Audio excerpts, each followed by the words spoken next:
सोलापुरात पोलिसांनी मध्यरात्री एकाचा एन्काउंटर केला। पुण्यातील सराईत गुंडाचा सोलापुरात पोलिसांनी एन्काउंटर केला आहे।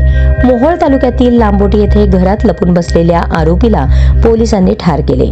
शाहरुख उर्फ अट्टी रहीम शेख वय 23 असे पुण्यातील त्या सराईत गुंडाचे नाव आहे। लांबोटी जवळ पुणे गुन्हे शाखेने त्याला एन्काउंटर केले। शाहरुखवर पुण्यात अनेक गुन्ह्यांची नोंद झाली आहे।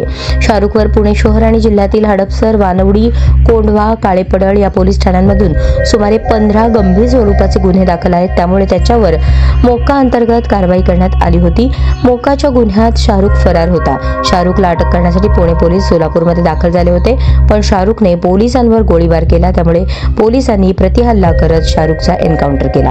पुणे शहर पोलीस लांबोटी येथे एका गुन्ह्यासंदर्भात शाहरुखला अटक करण्यासाठी आले होते, पण शाहरुखने फायरिंग केल्यामुळे पुणे शहर पोलिसांनी लांबोटीतील एका घरात फायरिंग केली आणि दरम्यान शाहरुख हा पोलिसांच्या हल्ल्यात गंभीर जखमी झाला। पोलिसांनी त्याला उपचारासाठी सोलापुरातील सरकारी रुग्णालयात दाखल केले, पण उपचारादरम्यान शाहरुखचा मृत्यू झाला।